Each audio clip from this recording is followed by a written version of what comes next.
video number 4 on fats.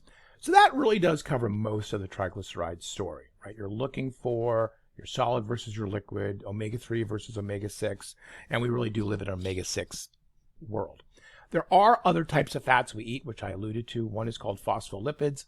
Phospholipids are kind of cool molecules. Instead of having 3 little chains of carbon, they have 2. They have a watery group. Other than being in cell walls, like every cell wall, kind of like in the mammalian biology, is made up of phospholipids. Like not one soccer ball, but kind of a double-walled soccer ball. That's your typical cell. You also find phospholipids in a lot of foods.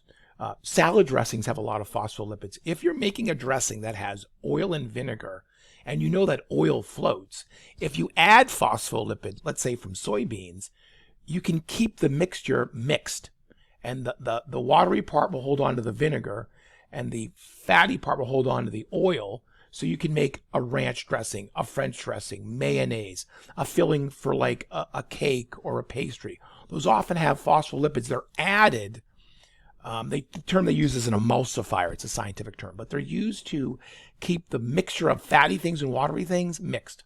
Otherwise, they'll separate because fat floats, right? Fat doesn't like water. And that's really where you find them in your diet. The last one are sterols. The one we worry about is cholesterol. It's only found in animal tissue. Cholesterol is essential for human biology, but it is not essential to eat. We make it. If you eat it, you'll use it. If you don't eat animal tissue, don't worry about it. It's so essential that we make bile from it, testosterone, estrogen. It's critical for a whole bunch of things. I think vitamin D is made using cholesterol. So again, if you eat it, fine. If you don't, no big deal. But it is essential to use in our body, but not essential to eat. All right, and so I think we've already talked a little bit about recommendations for fat. I did talk about trans fats. The recommendation for that is none. We would prefer you get a lot of your fat mostly from unsaturated sources, and that, nobody goes around and measures all their food. Most folks don't. And so for you, the consumer, focus on eating less solid fats. It just comes down to that. And of the unsolid fats, think about adding foods to your diet that are omega-3 sources. Educate yourself and actively add them to your diet when you can. Okay, and this kind of goes into it. A little too much detail here. Again, no one is measuring their omega-3 intake using a scale. You have to go out of your way to choose foods that have omega-3 fats. Okay, now, here's the funny thing about fat. How do you get it around the body? Because when we digest fat, it's not water soluble. So when you use bile to break down your fat, and then you bring fat into the body from digestion, it goes into the lymph, and then the lymph goes into the blood, and then it ships around the body. What I didn't actually tell you was, though, is that fat actually doesn't go into the blood. It gets packaged. So inside the small intestine, there is an ability to make a shipping product called a chylomicron. Let me just, okay, yeah, I don't. So it's basically a giant ball with an outer skin made of phospholipid, the fatty legs sticking in, the watery head sticking out at the blood, and all the dietary fat you eat gets packaged in this big, giant ball. I mean, it's really big. Chylomicrons are so big that after a meal, if I took a blood sample from your blood, let's say 2 hours after you had a fatty meal, like a In-N-Out burger, and I spun the blood down, right, in a centrifuge, so all the red blood cells pack on the bottom, the top should be kind of yellowy looking. That's called serum or plasma. It should look like urine, basically. It will be milky looking. And it's not like fat floating around in the blood. It's all these chylomicrons packed full of fat, cruising around the body, leaving from the small intestine, going to the body, and dropping off fat. That is how we ship fat that we eat. And I have some videos of this in Canvas. And after about 8 hours, all these chylomicrons have pretty much done shipping out all your dietary fat, kind of like UPS vans leaving the UPS facility in the morning.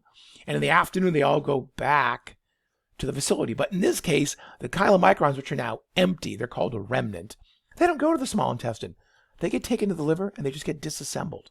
So the small intestine ships insoluble fats in a soluble aircraft carrier that cruises around the earth or the world or the body, dropping off butter. And when it's empty, it goes back to port. But it doesn't go back to the port that it left. It goes to some other port, which is the liver, and gets disassembled. That's how you ship fat that you eat. What about fat that you made?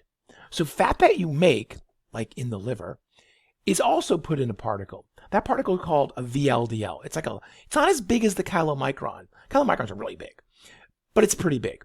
That quickly transitions to what we call the LDL. Many of you know that LDL is called bad cholesterol. What bad cholesterol really is again, a full UPS van leaving the liver for a couple of days and dropping off fat and cholesterol. And when it's empty, it comes back as a remnant and is taken up by the liver. HDL is kind of like an empty UPS van. It leaves the liver and it's going to pick up returns from Amazon returns. It cruises around Sacramento, picking up fat and cholesterol, and it goes back to the liver full.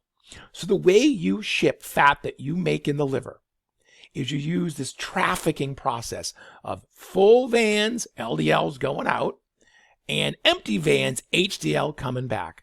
And just imagine those kind of moving around the body, shipping and returning, returning. The issue is, when we look at people who have heart disease, those developments in their body are full of LDL. That's why we call it the bad. And those who have the most HDL cruising around their body, they tend to have a lower risk of heart disease. That's why we call HDL the good. Seriously. Is it cholesterol that you ate? No.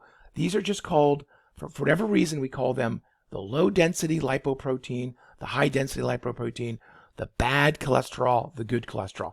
Really, it has cholesterol in it, but cholesterol is really not important. It's just kind of an artifact of the name that they made up 70 years ago. Finally, how does the fat go from the LDL into your body? How does fat go from the chylomicron into your body? Enzymes, okay? When a lipoprotein, that's what you call these particles that float around full of fat. Let me just get this to be full. When that lipoprotein comes up to a fat cell, a muscle cell, a neuron, the liver, there's an enzyme that sits on the cell. It's called lipoprotein lipase, the receiving cell. And it actually cleaves off fat from the not the triglyceride. It cleaves the fatty arms of carbon off, and those go from the chylomicron into the fat cell. So LPL brings it into your cells. If you wanted to release fat, sitting on the couch, exercising, that's a different enzyme.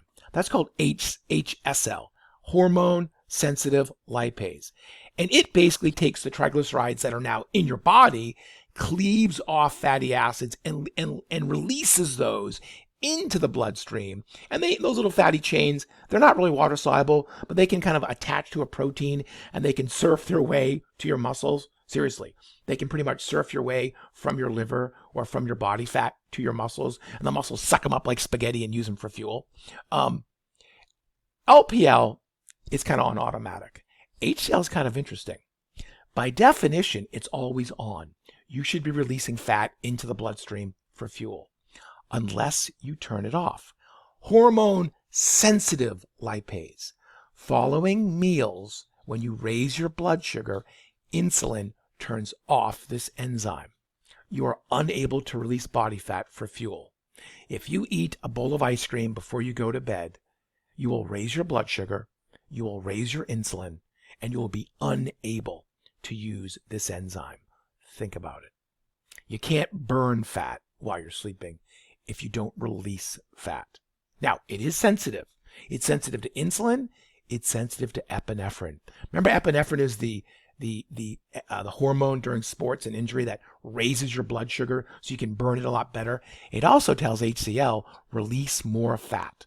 So it is very much, epinephrine, a pro-fat breakdown hormone. All right, that's it. This is a long lecture. I apologize.